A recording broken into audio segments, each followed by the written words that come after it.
Welcome back to Ignite. I want to talk to you for a few moments on the subject of God is holding you accountable, and He is.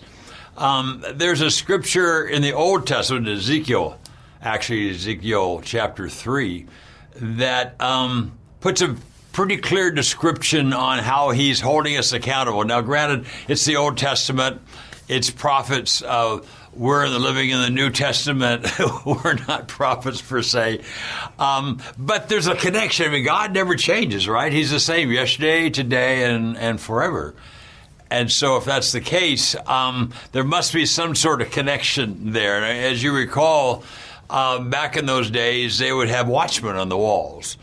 And they would be there 24/7, and their job was, among others, was to watch in the distance to see if the enemy was coming. And if the enemy was coming, they could see it from afar off, and they could warn their people, get ready, the attack is coming, right? And he said to the prophets then, and I think he's saying a bit to us, that we should be that for those around us. I mean, the churches aren't doing it much. I mean, there are some great churches, thank God for so many great churches in America, but for the most part, I mean, Pew just did a study that said that only 10% of the sermons in America today are even touching on salvation. So I'm not commentating on churches out of my own understanding. I mean, this is what it is today. The church is not doing as well as we would love it to be. So who's going to warn the people? I mean, the scriptures say, how are they going to know? You have 90% of our population not going to church. They're lost. We can get mad at them. We can get really mad at them. We can yell at them, particularly when there are politicians, right?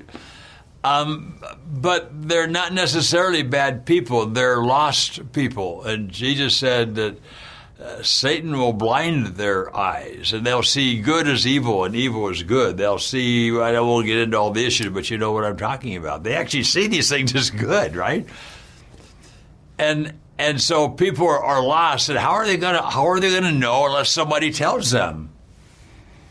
And who's going to tell them unless they're sent? And our pastors aren't sending us. When's the last time you had your pastor in your church say, I'm sending you? Ephesians 4:11 is the role of the pastor to equip the church for ministry, equip the saints for ministry. That's you. You're not hearing that. So there's no expectation you should be sharing your faith. And so we're sitting there, and when we sit there, we kind of just atrophy down to where we're just paralyzed, and basically 80% of all Christians are living in fear today. This is not how He wants us to be, obviously. And let me ask you a question. How many people do you know who are lost? Think about it. In your own family. How many people do you know that if the rapture happened today, they'd be left behind? A follow-up question. How many of those that you just thought about have you warned? We're walking by people every day. All around us, we're surrounded by people who are lost. And if you don't tell them, who's going to tell them? There is responsibility, guys. We can't get away from that. There is responsibility. And it's not like you're just trying to talk them into making sure you're not late to dinner. This is eternal. They'll be eternally lost.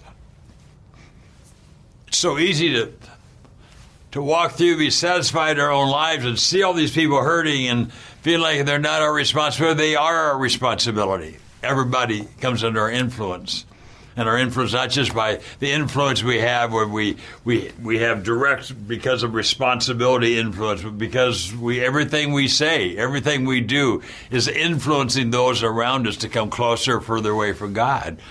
And it doesn't happen necessarily on schedule, certainly not according to our schedule. You know, I had this experience not too long back, and again, I put in my book, Ignite Your Life, where I had a friend in Chicago call me, Bill, and he said, hey, guess what? Our friend Jack in Oregon is dying. He's in his hospice bed, and he turned to his wife and he said, I need to talk to Barry McGuire. So here's his number.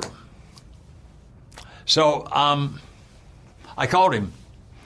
And I acted like I didn't know what was going on, and he quickly told me he's in his hospice bed, he's dying, and I said, well, what can I do for you, Jack? He says, well, you've always been talking about God. I need to get more serious about God. I mean, I'm at that point.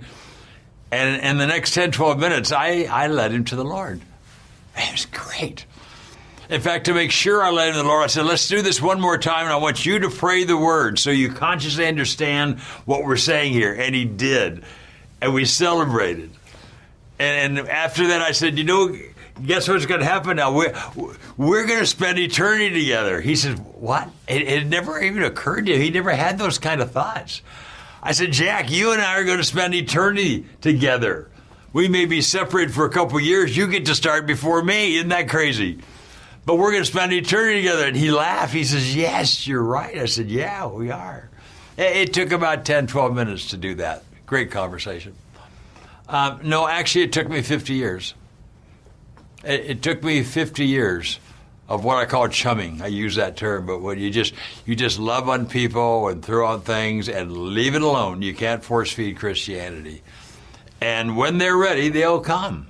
And I get calls, not every day, but I get calls on a regular basis. People calling that I've always been there, and finally when they find out they have cancer, or they found their son just committed suicide, or their wife's leaving, or whatever it is they call, I need help.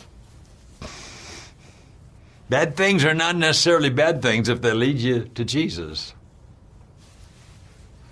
So we have influence. It should be all the time, everywhere we do it, everywhere we go.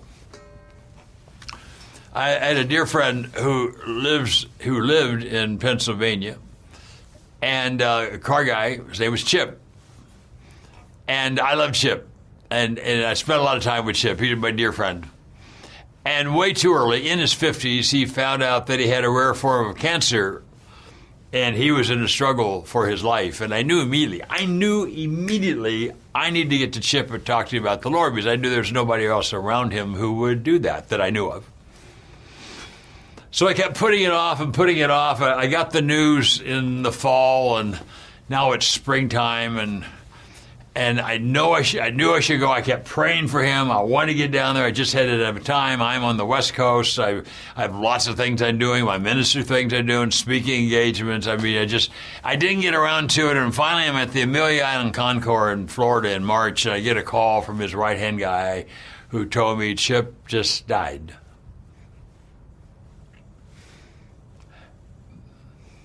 I was devastated. I was just devastated. I had responsibility for him. I don't know if anybody else did, but I had responsibility, and I let him down. I let God down.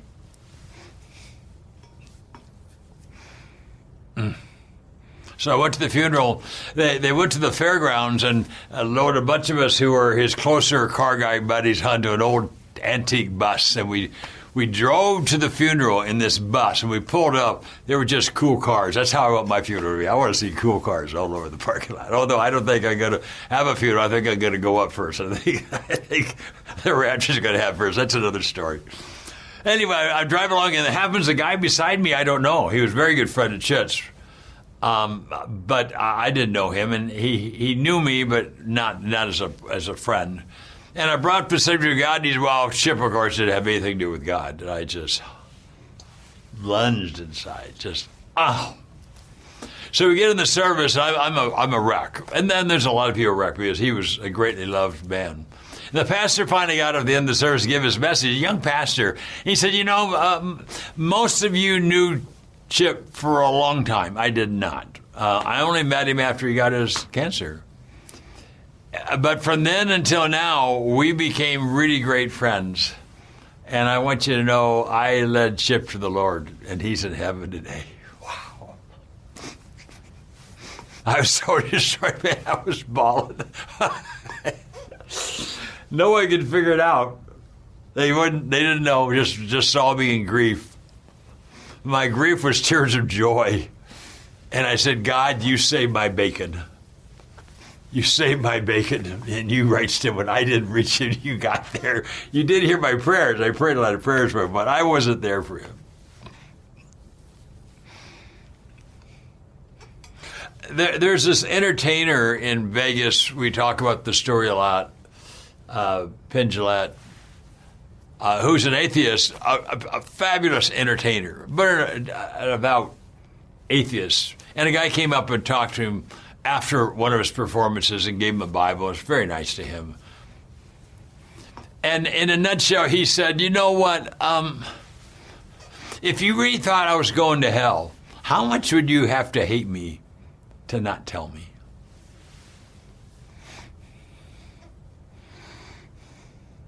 That's a heavy subject. Obviously, with Chip, I didn't hate him. I loved Chip. But the commandment is love your neighbor as yourself.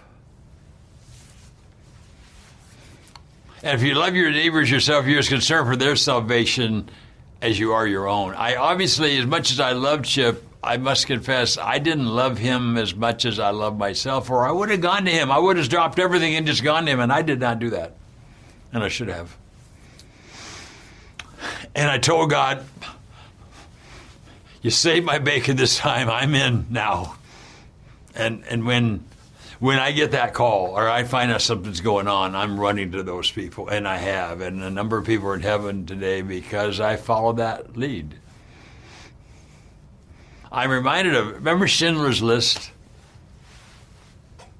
Terrible camps and all. Liam Neeson played the role. Remember that? The great line, there's a lot of great lines, but at the end he gave this line. When he got out, he felt something and he reached in and he pulled out a fountain pen. Do you remember that? And he said, oh, I could have gotten one more person out. And he's broken, not for all the ones that he got out, but he could have gotten one more.